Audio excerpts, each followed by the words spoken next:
திருச்சியில் அரசு மாணவியிடம் பாலியல் அத்துமீறலில் ஈடுபட்டதாக காவலர் ஒருவர் போக்சோ சட்டத்தின் கீழ் கைது செய்யப்பட்டுள்ளார். இதுகுறித்த கூடுதல் விவரங்களை நமது செய்தியாளர் கோவிந்தராஜ் வழங்க கேட்கலாம். வணக்கம் கோவிந்தராஜ், உங்களுடைய விவரங்களை பதிவு செய்யலாம். அஸ்வினி, பெரம்பலூர் மாவட்டம் வெங்கடேசபுரத்தை சேர்ந்த கண்ணன் என்பவரது மகன் பிருத்திகை வாசன். இவர் மீது கடந்த ஆண்டு வழக்கு ஒன்று பதியப்பட்டு மாவட்ட போலீசாரால் கைது செய்யப்பட்டு திருச்சி மத்திய சிறையில் அடைக்கப்பட்டிருந்தார். இந்நிலையில் அவருக்கு உடல்நிலை பாதிக்கப்பட்டு அவதி அடைந்ததாக தெரிகிறது. இதனைத் தொடர்ந்து அவரை திருச்சி மகாத்மா காந்தி நினைவு அரசு மருத்துவமனையில் அனுமதிக்கப்பட்டு அவர் தொடர்ந்து சிகிச்சை பெற்று வந்துள்ளார்.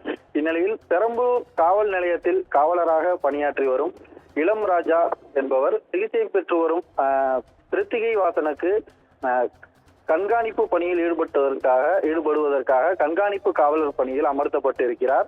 அப்போது அங்கு வந்த நர்சிங் மாணவி ஒருவரிடம் பாலியல் சீண்டலில் ஈடுபட்டதாக கூறப்படுகிறது.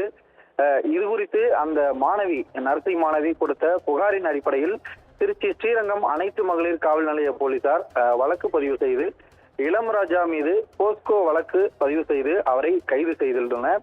தொடர்ந்து அவரிடம் விசாரணை நடத்தி வருகின்றனர். ஒரு கைதிக்கு காவலராக பணியாற்றப்பட்ட காவலர் ஒருவர் நர்சிங் மாணவிக்கு பாலியல் சீண்டலில் ஈடுபட்ட சம்பவம் பரபரப்பை ஏற்படுத்தியுள்ளது. அஸ்வினி, விவரங்களுக்கு நன்றி கோவிந்தராஜ்.